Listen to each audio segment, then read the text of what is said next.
नमस्कार दोस्तों, N A M blogs YouTube channel में आपका स्वागत है। आज आपके सामने हम एक और नया केस डिस्कस करने जा रहे हैं।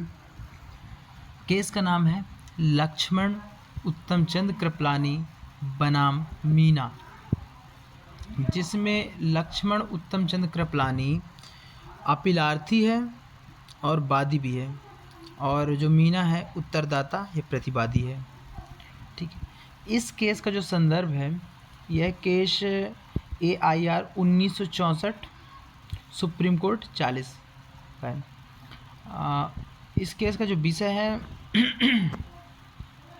इस बात में वैवाहिक उपचारों हेतु अभित्याग से संबंधित प्रावधान का वर्णन किया गया है। इसका मतलब यह है दोस्तों कि जो वैवाहिक उपचार है, अभित्याग मैं आपको समझा देना चाहता हूँ। अभित्याग का से ऐसे है कि जब कोई पति पत्नी विवाह के पश्चात 2 वर्ष या उससे अधिक के समय से एक दूसरे से अलग रह रहे हों तो वह अभित्याग कहलाता है। तो इस विषय में, इस केस में यह बताया गया है कि जो अभित्याग है, मतलब एक पति पत्नी एक दूसरे से 2 वर्ष से उससे अधिक समय से एक दूसरे से दूर रह रहे हों, तो उस स्थिति में क्या पति को या पत्नी को वैवाहिक उपचार अर्थात डिवोर्स या न्यायिक पृथक्करण जुडिशियल सेपरेशन का अधिकार प्राप्त हो जाता है या नहीं हो जाता है, इस केस में डिस्कस करेंगे। तो इस केस के जो बाद का तथ्य है, नंबर 1 में बताया गया कि अपीलकर्ता लक्ष्मण एवं उत्तरार्थी मीना का विवाह नवंबर 1946 में हुआ था।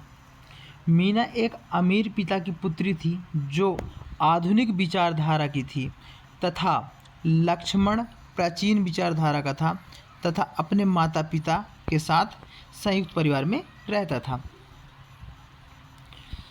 लक्ष्मण अपने माता पिता एवं पत्नी के साथ मुंबई में रहता था तथा इनका एक पुत्र भी था, किंतु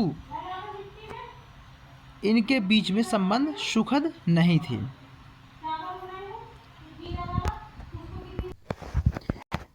क्या बताया गया है कि लक्ष्मण अपने माता पिता एवं पत्नी के साथ मुंबई में रहता था तथा इनका एक पुत्र भी था, किंतु इनके बीच में संबंध सुखद नहीं थे।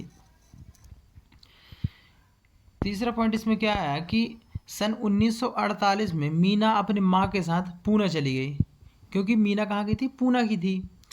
1948 में मीना अपने माँ के साथ पूना चली गई तथा 1948 से 1954 तक बार बार बुलाने पर अपने पति के घर कभी कभी रहती थी।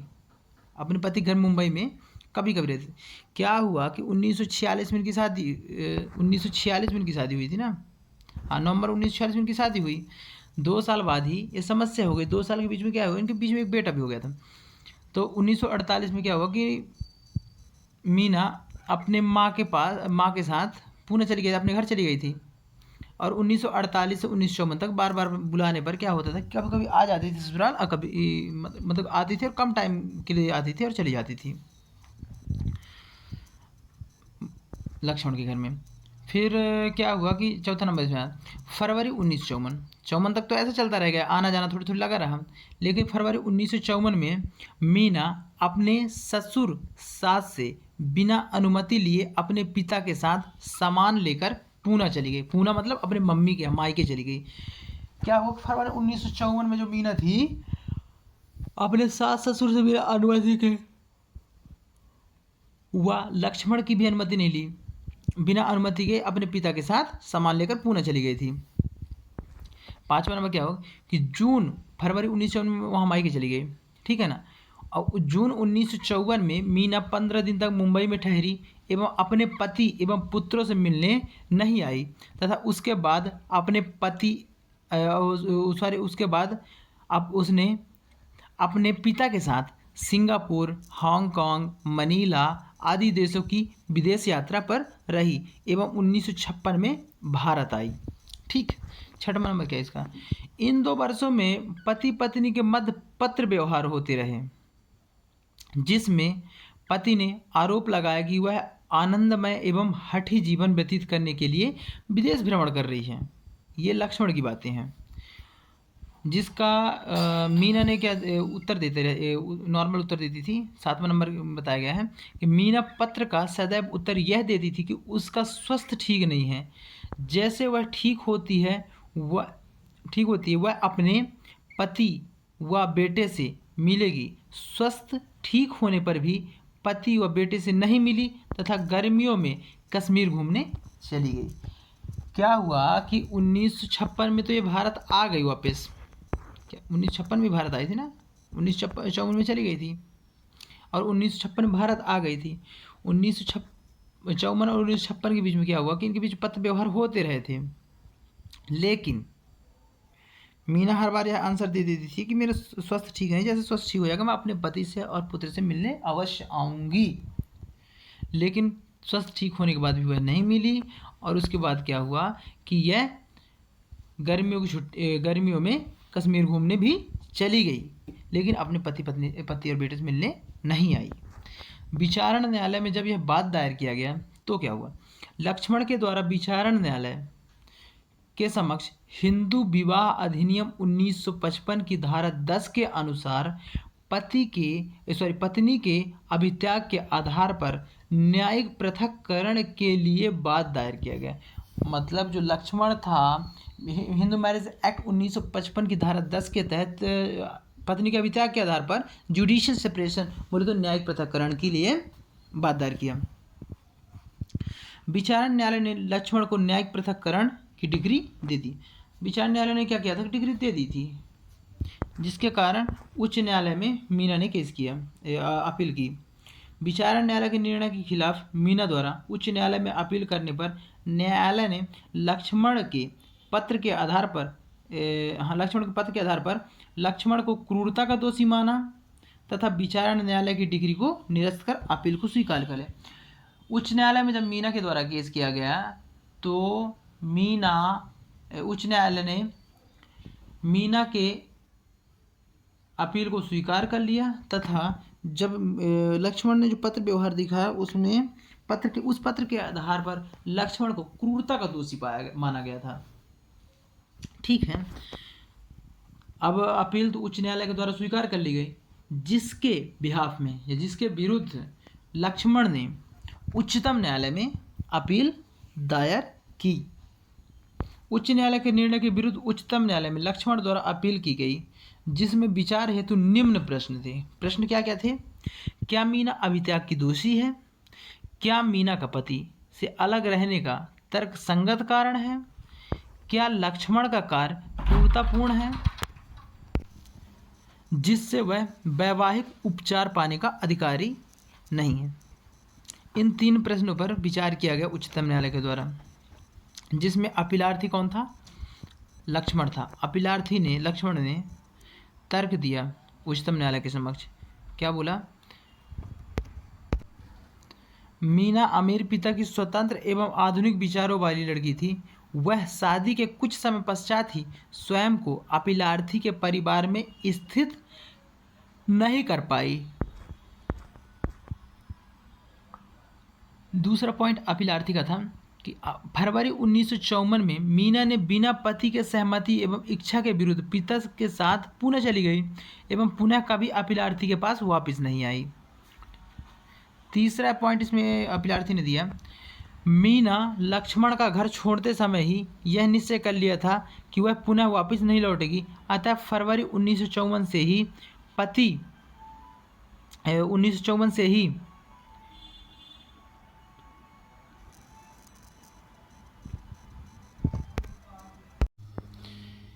तीसरे पॉइंट में बताया गया था कि मीना लक्ष्मण का घर छोड़ते समय ही यह निश्चय कर लिया था कि वह पुनः वापस नहीं लौटेगी, अतः फरवरी 1954 से ही।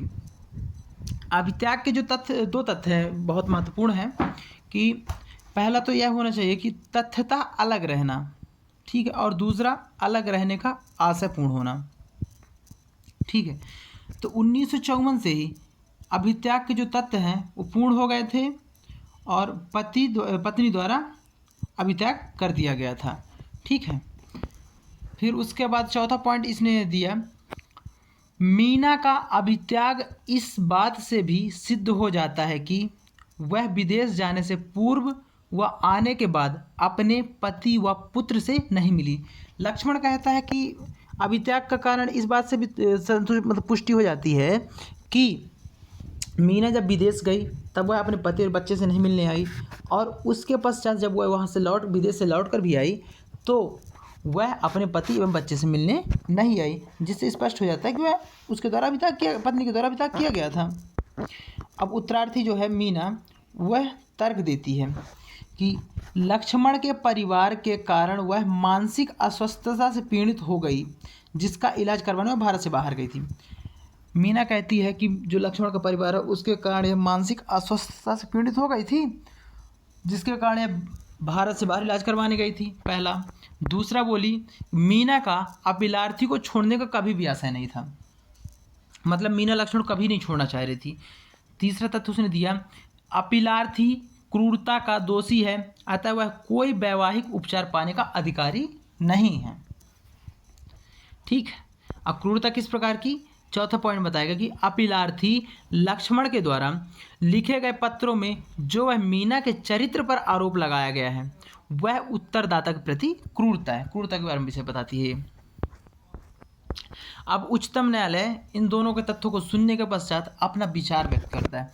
उच्चतम न्यायालय ने अपिलार्थी एवं उत्तरार्थी का तर्क एवं विधिक आधार पर यह निष्कर्ष दिया कि जब मीना ने 1954 में अपने पति का घर छोड़ा तब उसका हमेशा के लिए पति का घर परित्याग करने का आशय था। यह इस बात से सिद्ध हो जाता है कि जब मीना 15 दिन तक मुंबई में रही वह अपने पति एवं बच्चे से मिलने की कोशिश नहीं की। ठीक। न्यायालय ने यह भी कहा कि उत्तरार्थी द्वारा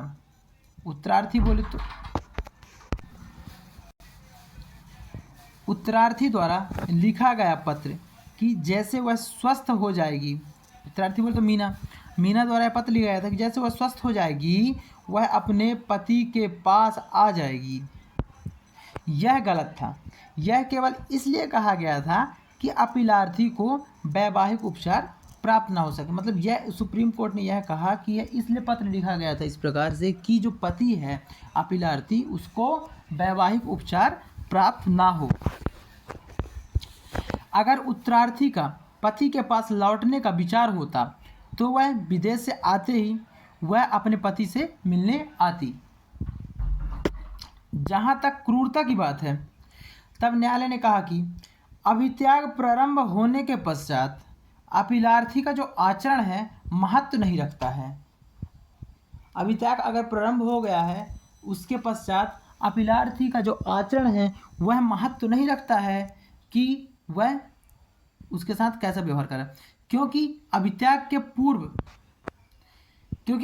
के पूर्व अपिलार्थी का आचरण क्रूरतापूर्ण नहीं था। अगर पहले से उसका आचरण क्रूरतापूर्ण होता तो यह माना जाता कि बाद में क्रूरता कर सकता, लेकिन क्रूरतापूर्ण आचरण ना होने, अभित्याग के पहले क्रूरतापूर्ण आचरण ना होने के पश्चात जब अभित्याग शुरू हुआ तो उत्तरार्थी द्वारा उस पर बताया जा रहा है कि क्रूरता किया जा रहा था। तो इस तरह में उच्चतम न्यायालय ने कहा कि यह क्रूरता नहीं माना जाएगा, उसमें अपिलार्थी का आचरण क्रूरतापूर्ण नहीं है।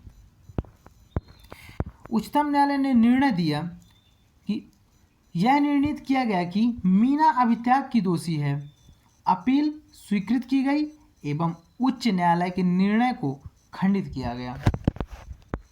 प्रतिपादित विधि का जो सिद्धांत है उसे पॉइंट 1 है कि अभित्याग याचिकाकर्ता की सहमति के विरुद्ध तथा युक्त कारण के बगैर होना चाहिए। इससे आशय यह है कि चाहे पति द्वारा अभित्याग किया गया हो या पत्नी द्वारा अभित्याग किया गया हो, यदि पति द्वारा अभित्याग किया जाता है तो पत्नी की सहमति नहीं होनी चाहिए, तथा यदि पत्नी द्वारा अभित्याग किया जाता है तो पति की सहमति नहीं होनी चाहिए। दूसरा पॉइंट इसका है, अभित्याग के लिए आवश्यक है कि तथ्यतः अलग रहना एवं अलग रहने का आशय पूर्ण होना, ये दोनों तत्वों के पूर्ण होने पर 2 वर्ष की अवधि के बाद अभित्याग का अपराध माना जाएगा। तीसरा पॉइंट यह है कि अभित्याग का वैवाहिक अपराध पूर्ण हो जाने पर अभित्याग का वैवाहिक अपराध पूर्ण हो जाने पर याची का आचरण उसको वैवाहिक उपचार देने में रुकावट नहीं बनता। यदि अभित्याग का जो वैवाहिक अपराध है ना पूर्ण हो चुका है, तो जो अपीलार्थी है या याची है उसका आचरण उसके वैवाहिक उपचार देने में रुकावट नहीं बनता है। चलिए दोस्तों, फिर से मिलते हैं अगले केस में। तब तक के लिए नमस्कार।